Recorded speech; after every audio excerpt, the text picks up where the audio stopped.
Design of walls. There are two type of walls. One is plain concrete walls, another is shear wall. Okay.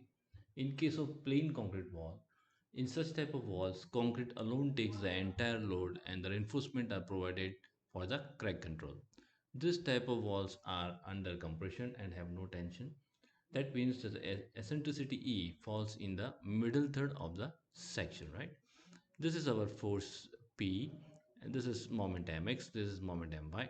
Then the eccentricity in this direction should fall in middle third, that is from here L by 6, from here L by 6, and in this direction it should fall in the middle third, that is from here it is T by 6, from here it is T by 6. Okay, if the eccentricity falls in this region, okay, then only the whole section will be under compression. If this eccentricity is equal to L by 6 and this is equal to T by 6, then the stress will be 0.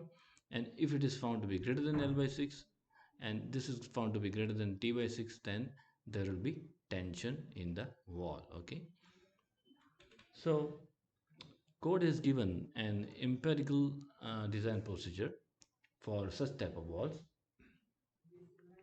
Braced wall subjected to only vertical compression. Sorry. Braced wall subjected to only vertical compression may be designed as per empirical procedure uh, given in 32.2. The minimum thickness of wall shall be 100 mm. 32.2 empirical design method for walls subjected to in plane vertical loads. This is in plane vertical load, right? Eccentricity of vertical load. The design of the wall shall take account of the actual eccentricity of the vertical force subjected to minimum value of zero point 0.05 t. Okay, if your eccentricity is found to be less than 0.05 t, then we have to take the minimum eccentricity equal to 0.05 t, right? The vertical load transmitted to a wall by a discontinuous concrete floor or roof be assumed to act at one third of the depth of the bearing area measured from the span face of the wall. Okay, say when the wall is supporting a discontinuous slab or discontinuous roof, okay, then the load coming from this slab is assumed to act at a distance t by 3 from here. So this is the center line, right? So this eccentricity E will be t by 2 minus t by 3. Okay, and this eccentricity E should not be less than 0.05 t as per IS 456 2000. Okay, where there is an in situ concrete floor continuous uh, over the wall, the load shall be assumed to act at the center of the wall. Okay, say suppose when the wall is supporting a continuous slab, then the load coming from this slab is assumed to act at the center of the wall, that is t by 2 t by 2. So in this case the eccentricity E will be equal to 0, and but E should not be considered less than 0.05 t as per IS 456 2000. Maximum effective height to thickness ratio. The ratio of effective height to thickness HWE by T shall not exceed 30. If it happens so, then you will have to revise your section. Okay. So as according to the columns, the unsupported height for the wall, this is HW, right? And L1 is the length of the panel. Okay, say the length of the wall has a number of panels. Okay, the total length of the wall will be known as LW, and the length of the panel, each panel will be L1, that is from center of the lateral support to the center of the lateral support. Effective height. The effective height of a braced wall shall be taken as follow, where restrained against rotation of both ends. Okay, when the ends are restrained against rotation, then in that case the effective height HW has to be taken lesser of this two, right? So that is 0.75 HW. HW is this, or 0.75 L1. This is L1. Okay. When were not restrained against rotation at both ends, then effective height HWE will be HW or H1, lesser of these two. Okay. Design axial strength of wall. The design axial strength PUW per unit length of breast wall in compression may be calculated from the following equation. This is the equation given in the code. So over here, T is the thickness of the wall, E is the eccentricity, and EA is the additional eccentricity. Okay, if your wall is found to be slender, then you will have the additional eccentricity due to the slenderness effect, and which is found by this formula, right? Now, wall subjected to combine horizontal and vertical forces. When horizontal forces are in plane of the wall, horizontal forces in plane, right? It may be designed for vertical force in accordance with 32.2 as we saw above, and for horizontal shear in accordance with 32.3, which we will see now. In plane bending, mx is in plane bending, right? May be neglected in case a horizontal cross section of the wall is always under compression due to combined effect of horizontal and vertical loads. Okay, if after applying the vertical load and the horizontal load in plane, if the section is always found to be under compression, then the effect of mx can be neglected, right? Fine. Okay, now we will solve an example to understand the theory better. Okay, example 17.1, reference book Advanced Reinforced Concrete Design by Dr. P.C. Varghese Sir, second edition, page 305. Okay, design a wall 8-meter high and 4.5-meter long, having thickness 200 mm, restrained against rotation at its base and unrestrained at the ends. It has to carry a factored gravity load of 180 kilonewton and a horizontal load of 8.45 kilonewton acting at the top. So vertical load is 180 kilonewton and horizontal force is acting in plane at the top of the wall, and that is 8.45 kilonewton, right? Okay. Check the safety of wall for both the cases when it is an exterior wall and an interior wall. Okay, FCK is 20 and FI is 415, right? So before doing the manual calculation, we will first get the solution through the software. Okay, program list, uh, empirical method. Okay, okay, over here we can see uh, LW is the total length of the wall, and length is the length of an individual panel, that is from center to center, right? In our case, we have only one panel, so length and LW both are same, that is 4.5 meters. Height is 8 meters, okay, and thickness is 200 mm. So let us give the input. Please use tab key. So after filling the text box, you have to use tab key. So LW is 4.5, press tab. HW is 8, press tab. Length is 4.5, press tab. T in mm, that is 200 mm, 200, press tab. Vertical load, okay, so vertical load is 180 kilonewton. You have to give in kilonewton per meter. So 180 divided by length, this is 4.5 meters, right? So that is equal to 40 kilonewton per meter. Press tab. Dead load is considered in vertical load, so dead load we are going to give as 0. Okay. Horizontal force in plane. Horizontal force in plane is 8.45 kilonewton. 8.45 kilonewton. Press tab. Okay, this is a perpendicular load which is not applicable, so it is 0. Fi is 415, 415, press tab. FCK is 20, press 10. Okay, now we can calculate. Okay, oh, we have to select the option, right? So our wall is restrained against rotation, so we'll select this option. Now calculate, right? So we get the total calculation over here. So let us now calculate manually, right? Okay.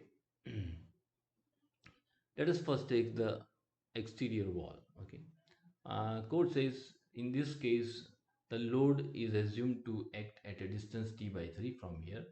So from center the eccentricity will be t by 6. The t by 2 minus t by 3, that's equal to t by 6. Now first we have to check whether the empirical design procedure can be applied or not, right? For that it is necessary that the wall has to be under compression. There should be no tension, right? So first we have to find the eccentricity, that is equal to moment divided by P. So what is moment? Okay, we know our horizontal force is acting over here at the top in plane. Okay, so this horizontal force will give a moment mx, that is equal to this force into height of the ball. This force is 8.45 and height of the ball is 8 meters. So our horizontal force will give a moment, that is horizontal force into height, that is 8.45 into 8 divided by 180 is P, that is equal to 0.375. Okay, now this eccentricity should be less than or equal to L by 6. Okay, this is L. Okay, if the eccentricity is found to be less than L by 6, the L by 6 on this side and L by 6 on this side, that is middle term, right? Then you can say that you will have compression stress on the wall. Okay, compression stress, right? So L by 6 is 4.5 divided by 6 is equal to 0.75 meters. So 0.375 is less than 0.75. So we can say that the section is under compression in YY direction, right? In YY direction. Now about this direction, we know that the force is acting at eccentricity t by 6. Okay, so when eccentricity is t equal to t by 6, then definitely the stress will be 0 and there will be no tensile stress, right? So we can apply the empirical method, empirical design procedure to this wall. Okay, so the next step is we find the effective height HWE. Our case is restrained against rotation, so we will use table A. So table A is shown over here. This is table A. So you have to take lesser of this 0.75 HW or 0.75 L1. HW is 8 meters, L1 is 4.5 meters. Okay, so that turns out to be, okay, so this is equal to 6 meters, this is equal to 3.375 meters, right? So lesser is, out of this lesser is 3.375. So our effective height is 3.375. So that divided by t should be less than equal to 30. So this divided by 0.2, 200 mm is our thickness, that is 0.2 meters. This is equal to 16.875, which is greater than 12 but less than 30. Okay, so as it is less than 30, so the section can be designed as a slender wall section. Okay, because it is greater than 12, right? So when the slenderness effect comes in picture, so we will have an additional eccentricity due to slenderness, that is EA, which is found by this formula, right? So first, the code says the minimum eccentricity should be 0.05 t, that is equal to 10 mm. Our actual eccentricity is t by 2 minus t by 3. Okay, this is acting at t by 3 and center is at t by 2. So this is our eccentricity. So that is equal to t by 6, which is equal to 33.33 mm. So we have to take greater of this two. So this is greater, so our eccentricity E we will take as 33.33. Now over here our HWE as according to code is 3.375. So it depends upon the structural designer. Okay, I'm, as according to code you can use this and find the additional eccentricity, but I am going to use this as larger one, that is 6 meter, so that I will get a greater additional eccentricity, and due to this the load carrying capacity of the section will reduce. Okay, so I will prefer to be a little bit on conservative side, right? So I am taking 6 over here instead of 3.375. It depends upon the structural designer. Okay, there is no harm in taking this, but to be a little bit on more conservative side, I am taking 6 meters, and this is equal to 72 mm, right? So this is the formula. T we know that is 200, E is 33, sorry, E is 33.33, okay, and EA is 72. So this turns out to be 96 kilonewton per meter, right? So our total design load is 180. So per meter will be divided by total length, that is 4.5. This is equal to 40 kilonewton per meter. So the wall has to resist 40 kilonewton per meter, but its ultimate strength is 96. So it is safe and okay, right? Now let's check this with our software results. Okay. Uh, Oh yeah, effective height consider is 6 meters. Okay, the slender ratio should be less than equal to 30. Our wall is slender about minor axis. Eccentricity we found 33.3. Additional eccentricity we found 72. And the actual load is 40 kilonewton per meter, and the design strength is 95.95. That is 96, which we got by manual calculation. Okay, fine. So let's proceed further. So now coming to the next case, that is for interior wall. Okay, everything remains the same. Only thing that changes is the eccentricity. Over here, the force is assumed to be acting at the center of the wall, so the eccentricity E will be equal to 0. But we have to consider minimum eccentricity is equal to 0.05 t. This is equal to 10 mm. So replace this E by 10 mm, otherwise everything remains the same. And so your PUW turns out to be 264 kN per meter. Okay, and our design load is 40 kN per meter, so it is safe, no problem, right? So this is how we found the actual strength of the wall, and it was found to be safe, okay, to take the vertical load, right? Now we will go for the check for horizontal shear stress, right? This is a screenshot, okay, of the software, right? Now uh, design of horizontal shear. The critical section for maximum shear should be taken at a distance from the base equal to 0.05 Lw or 0.05 Hw, whichever is less, right? The critical section for the shear will be taken at this height, lesser of these two, right? You have to check the shear at this height, okay? Now, nominal shear stress is simple, same formula is to be used as in case of flexure, that is V U divided by T D. Okay, T is the thickness, D is the depth. So this is the depth.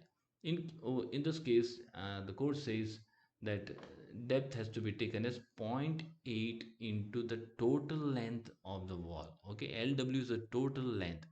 Okay, if say the wall has 3 or 4 panels, then the total length will be the uh, total length will include all the panels. Okay, and L1 is the length of single panel. Okay, so LW is the total length of the wall. Okay, fine. So we know horizontal force is 8.45, and thickness is 200, and LW is 4500. So from this we get our nominal shear stress as 0.0117. Okay, so we can run this program for the shear. Okay, right. So we know all these values.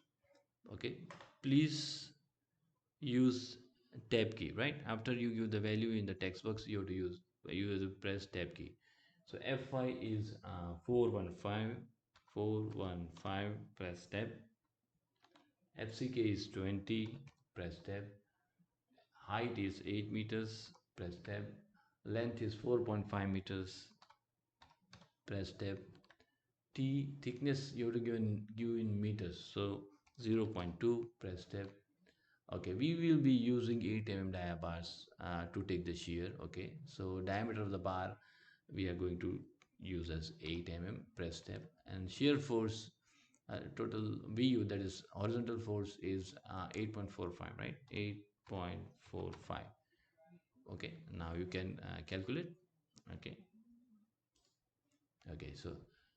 so the nominal shear stress also we get over here is 0.0117, which we get from manual calculation. Okay, fine.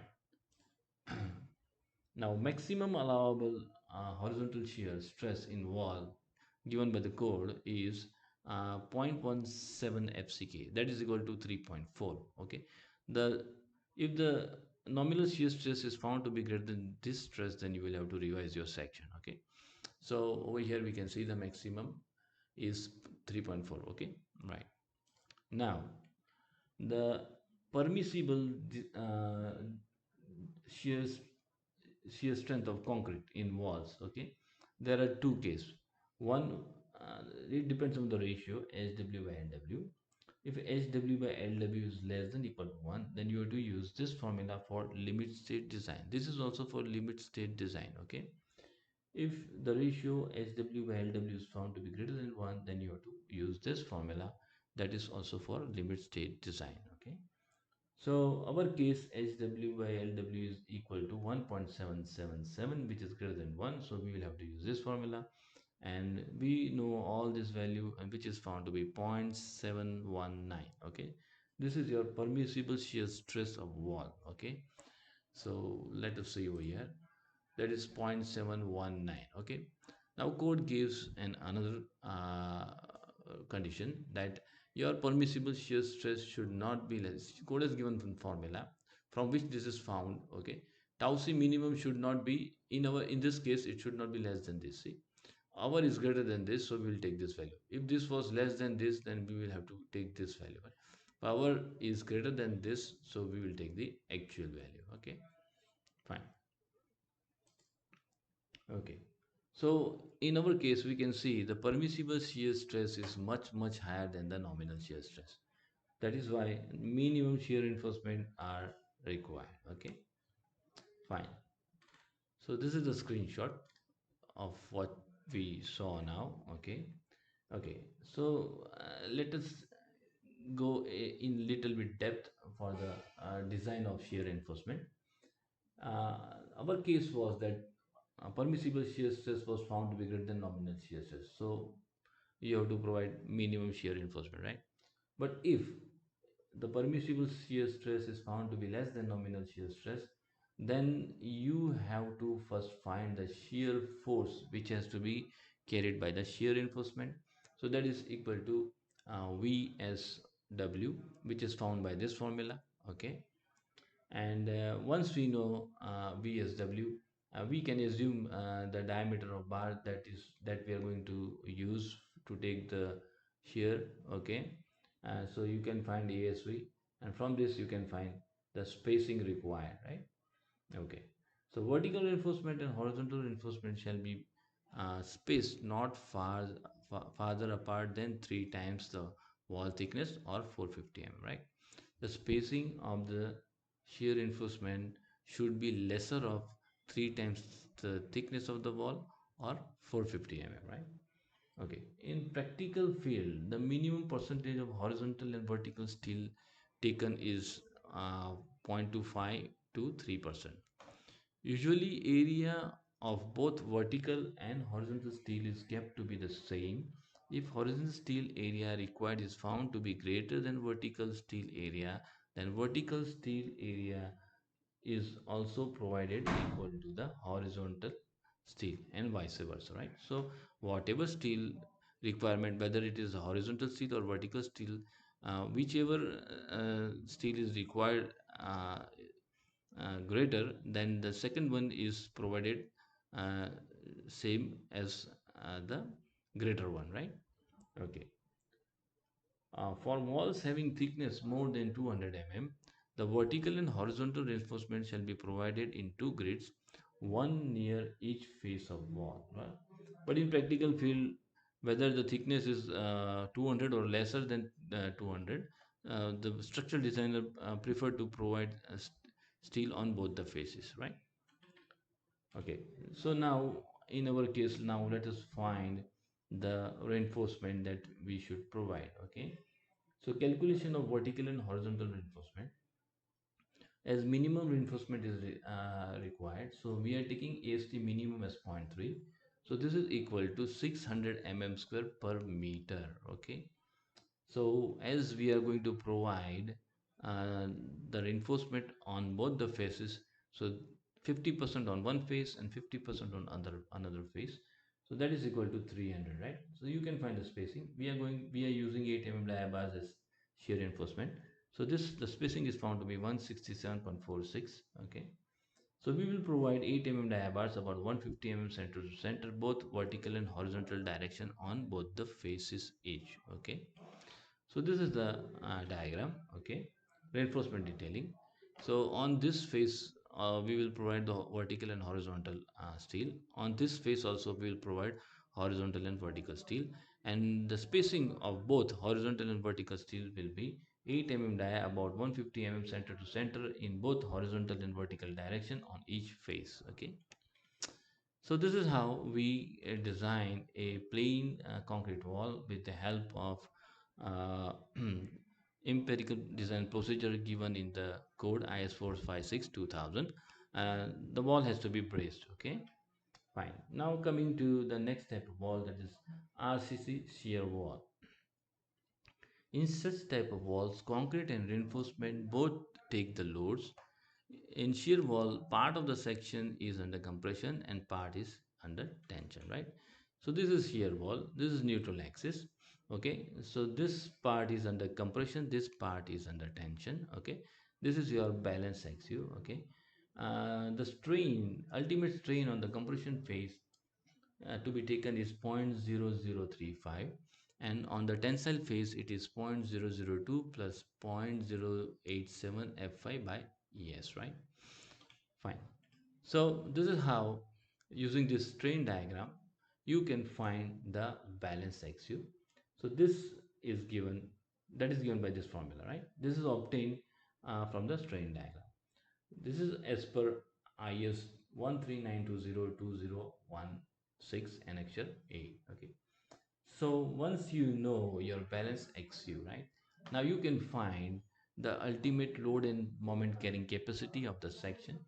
If your neutral axis falls in this region, that is your neutral axis is less than axial balance, then you can find the ultimate load and moment carrying capacity of the section using this formula given in annexure A of code 13920. Okay, if your XU is found to be greater than XU balance, that is if it falls in this region, then you can use case B, right? That is for finding the ultimate load and ultimate moment carrying capacity of the section, right? Okay, fine. Now, basic requirement of a rectangular RCC wall. The thickness of the wall should not be less than 150 mm. When the extreme fiber compression stress exceeds zero point 0.2 FCK, boundary elements should be provided at the ends in the vertical direction. What does this mean? Okay, say you have a shear wall. Okay, and this is the compression phase. Okay, if the stress over here at the extreme fiber is found to be greater than zero point 0.2 FCK, okay, then you will have to provide boundary elements at the end. Okay, boundary elements like this.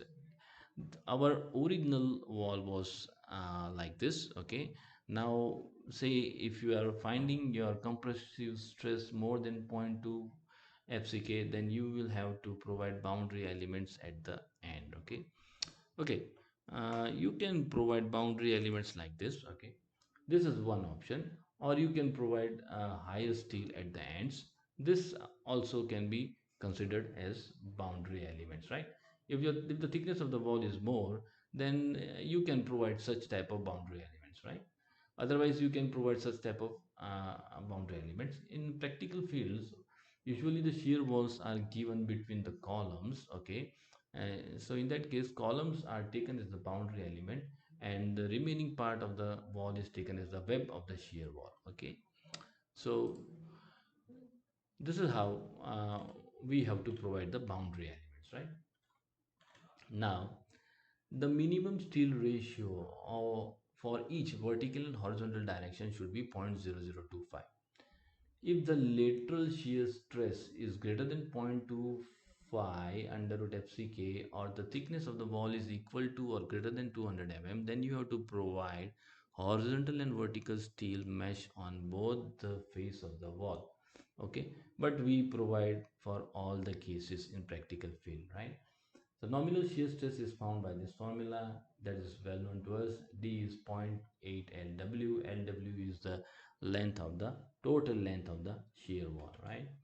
Okay, the diameter of the bar should not be greater than T by 10, but T is the thickness of the wall.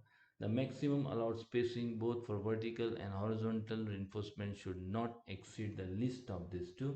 LW is the total length of the wall, T is the thickness of the wall, okay, and this is 450 mm, right? Usually area of both vertical and horizontal steel is kept to be the same. If horizontal steel area is required, eh, horizontal steel area required is found to be more or than that required for vertical steel, then you will provide vertical steel equal to the horizontal steel, or vice versa, right? Okay. Maximum permissible shear stress in concrete tau C max is taken from table 20 of IS 456 2000. Permissible shear stress in concrete tau C is taken from table 19 of IS 456 2000. But as wall carry heavy axial loads, so we can multiply a factor delta.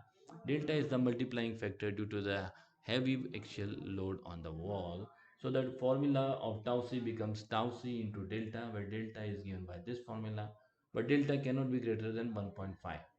But practically this value of delta is ignored, so that we can get a conservative result. Okay, but if you want to take, you can take tau c into delta, right? Okay, now if tau c is great, tau c permissible stress is found to be greater than nominal shear stress, then definitely you have to provide minimum shear reinforcement. Okay, but if your permissible shear stress is found to be less than nominal shear stress, and less than and nominal shear stress is less than tau c max, then shear reinforcement has to be provided. But if your nominal shear stress is found to be greater than tau c max, then you will have to revise your section, which is not allowed. Okay, this cannot be greater than this, so you will have to revise your section. Okay, shear reinforcement should be provided to carry the shear force. This is VSW, which is obtained by this formula, and spacing you can find from this formula, right? Okay, the boundary elements should have more thickness than the wall. Okay, this says this is the thickness of the wall, then boundary element should be more thicker than the wall. Okay, that is usually taken in practice, right? Okay, the boundary element should have more thickness than that of the wall. The maximum axial load on the boundary element due to the effect of vertical load and moment is given by this formula. Okay, sum of factor gravity load plus factor moment minus moment of resistance due to vertical steel in wall divided by C. C is the center to center distance of the boundary element, right? Sorry, these are boundary elements. Okay, okay, if I said boundary wall, then it was a mistake. It's these are boundary elements, right? So C is the distance, center to center distance between the boundary element, right? So this will we will see as we solve an example. Okay, okay, the wall section should carry the actual load and moment subjected on it. Use the above formulas for finding the ultimate load and moment carrying capacity of the wall section. That is, we have to use formula A and formula B, okay, for finding the ultimate load and ultimate moment carrying capacity of the section. Okay, fine. So now we will take an example to for a better understanding. Okay, right. So, example 19.1, reference book Advanced Reinforced Concrete Design by Dr. P.C. Verghese, second edition. Okay. Design a shear wall of length 4.16 meter. Okay. So, this is the length 4160 mm and thickness 250 mm, subjected to loads and moment as shown in table below. Use M20 grade concrete and Fe415 steel. Okay, dead load and seismic load. Okay, so actual force due to dead load and live load is 1950, and that due to seismic load is 250.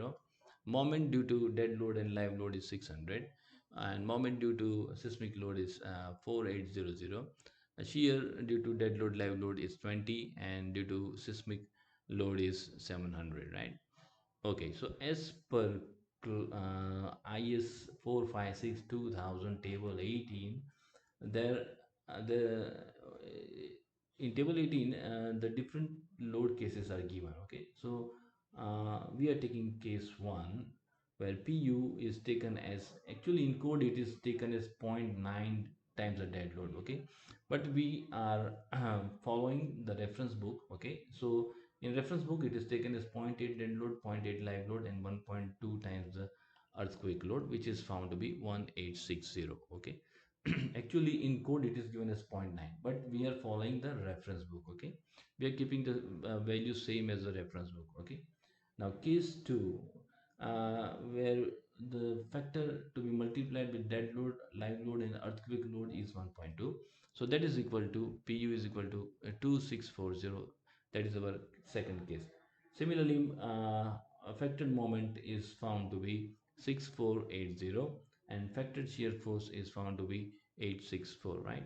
So we know this things. Okay, and so first we will, before going to the manual calculation, we'll do solve this problem through the software, right? Let's go to the software. Okay, for that we will use shear wall design. Okay, so over here please use tab key. Okay, please use tab key to store the data. So fck is 20. Okay, press tab. Fy is 415, press tab. uh, then ratio of steel we are going to consider as minimum, that is 0.0025. So 0.0025, press tab. Okay, length of wall is 4160 mm, right? 4160 mm. So press tab. Then thickness of wall is 250 mm, 250. Okay, press tab.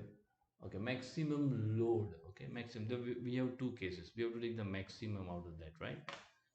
Maximum load is 2640, right?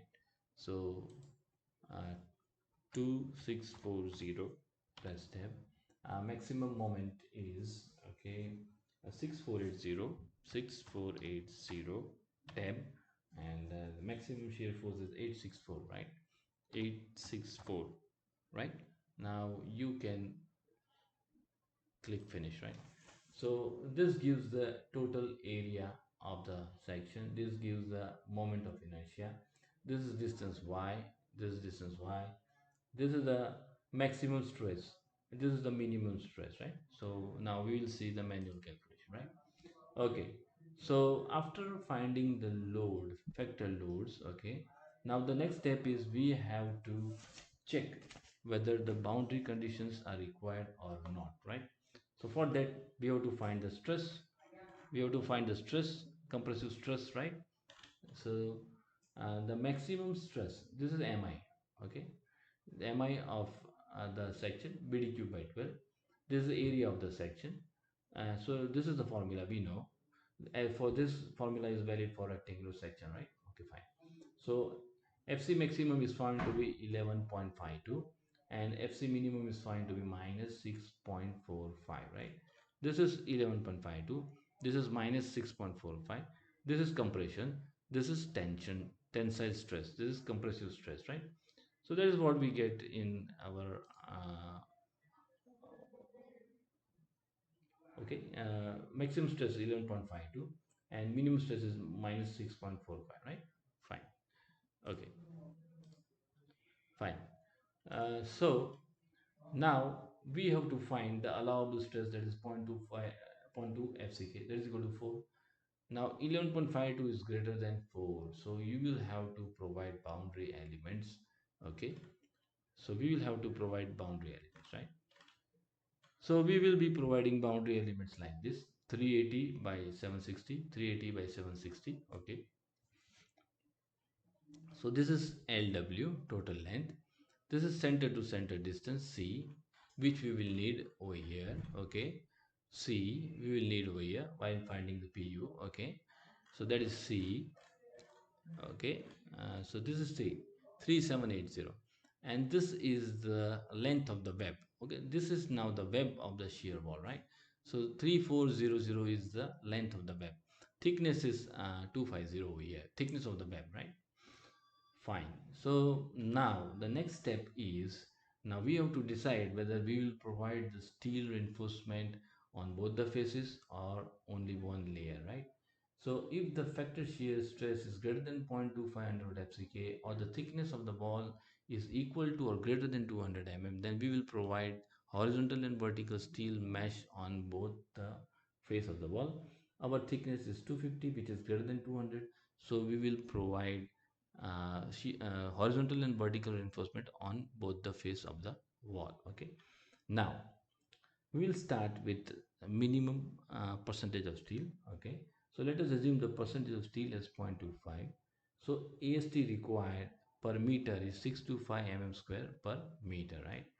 So we are going to provide horizontal and vertical reinforcement on both the faces. So we'll provide 50% on one face and 50% on other face. So this is equal to 312.5 mm square per meter, right? So you can find spacing. We are going to use 10 mm dia bar, okay, for as shear reinforcement. So this spacing is found to be 251.2 mm center to center. The code says the maximum allowed spacing should be lesser of this, right? Lesser of this. So LW is the length of the wall. This is equal to 382. T is 250. So this is 750. This is 450. So the spacing should be, spacing of vertical and horizontal reinforcement should be less than 450. We are going to provide 250. So that is okay, right?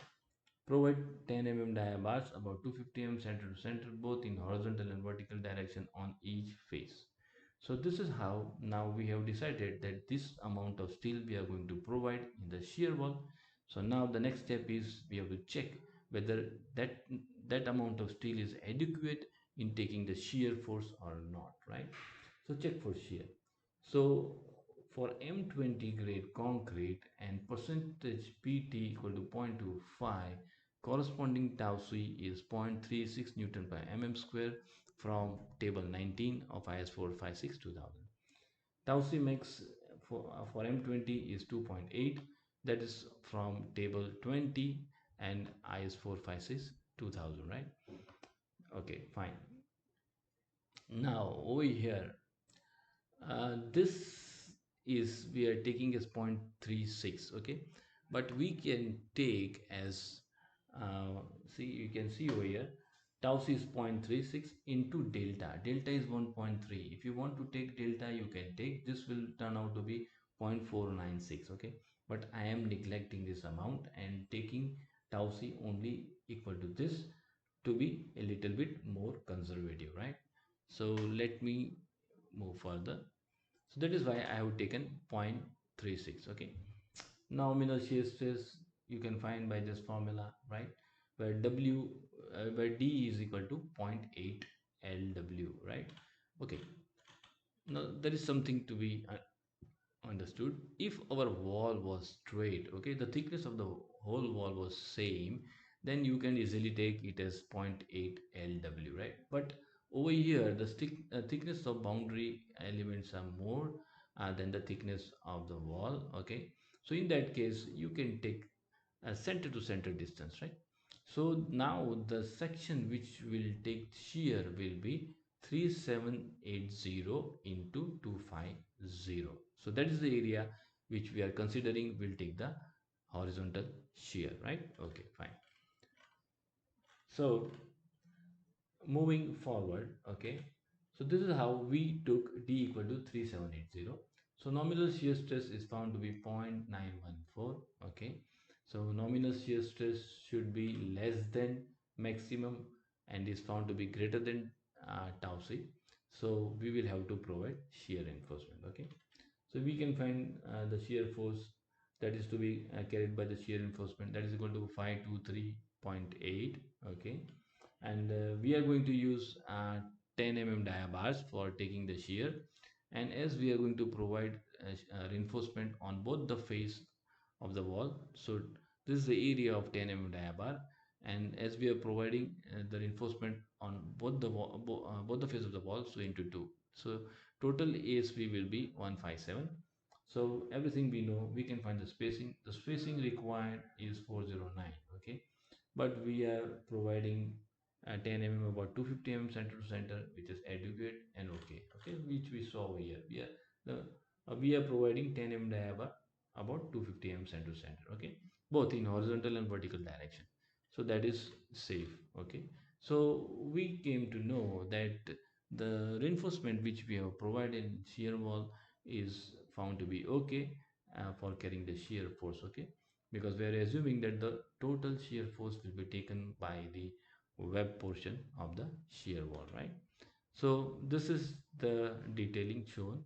We are providing vertical and horizontal reinforcement, on both the faces at 10 dia about 250 center to center, both in horizontal and vertical direction of each face, right? Okay, so now comes the next point, that what load and what moment will the web take, and what load and what moment will the boundary elements will take, right? So first we'll find the flux strength of the web of the wall, right? Okay, so we have two cases. In one case we have PU as 1860. In another case we have PU is equal to 2460, right? But out of the two load cases, we will consider the least load combination, as under small load shear will be more critical in web of the shear wall. So that is why we are considering the smaller load case, right? Okay, now this is the total load acting on the wall. Now what amount of load will be taken by the web area? Okay, so simple, the load will be distributed as according to the proportionate area, right? So PU is 1860 into area of web divided by total area of wall, so that is equal to 1107 kilonewton. Okay, so this is the load, ultimate load that the web will carry. Okay, and the corresponding ultimate moment we have to find by from the interaction curve. Okay, so that is by using formula A and B you can draw an interaction curve. So that is very tedious, and very long calculations are to be done. We will simply use the software, right, and we'll get the values. Okay, fine. So everything remains the same, nothing is to be changed. Only thing, now we are taking the web, so we have to write the length of web over here. So length of web is 3400, right? So let me change this. Okay, uh, let me change this to 3400, right? Okay, let me click finish. Okay, let me see the output, right?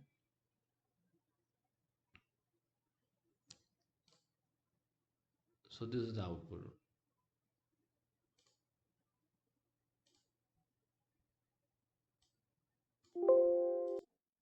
Oh,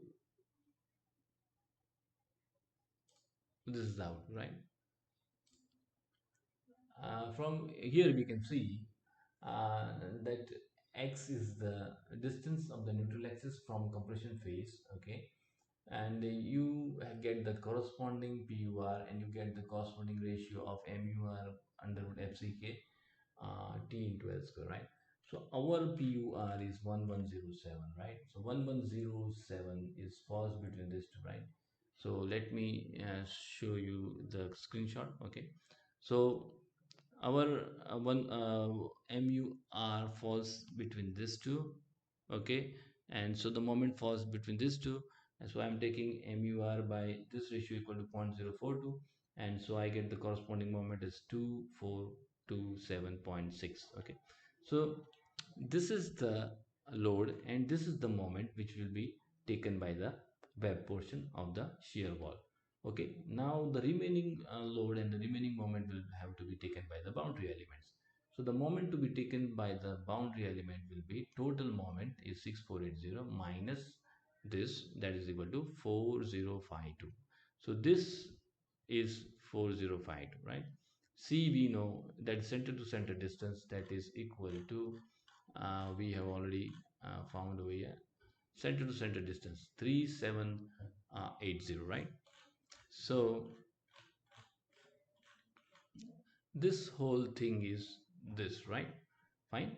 Okay, and this is what we have to find. Okay, now, okay, so this is represented by this figure and this is represented by this figure. Okay, now, so let us first understand this. Okay, so this is the moment is 4052.4, so that is the moment over here. Okay, this moment will give a reaction like this and reaction like this, right? So this is this divided by 3780 will give you 1072.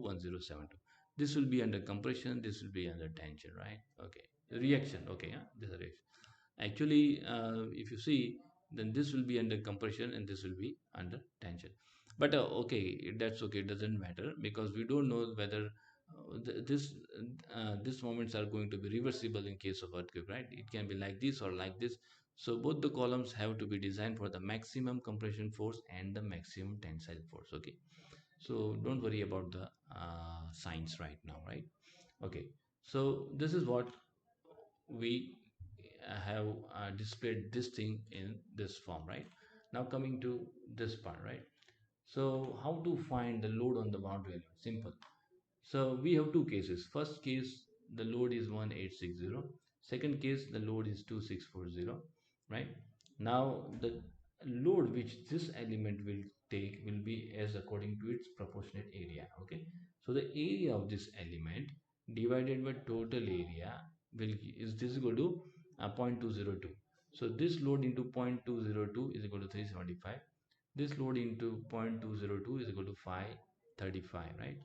So this is for the second case I have shown. For first case, this will be 375, this will be 375, right? Simple. Once you know this, very easy. Take case 1. So this plus 375 is your compression force, that is equal to this much.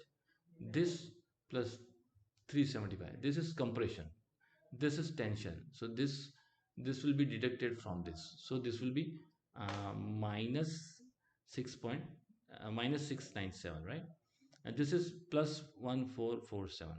Now case 2. Okay, so this is this plus this, that is equal to 1607, and this plus this, that is equal to minus 537, right?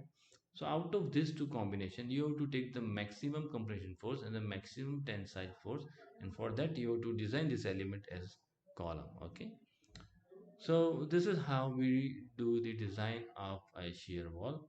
Okay, so you can visit MMS program website. Okay, where this video and the PDF will be available. Okay, so please visit. Just a minute. Okay, okay, please visit website mmsprogramcivil.com. Okay, hope you must have found this video useful. Thank you.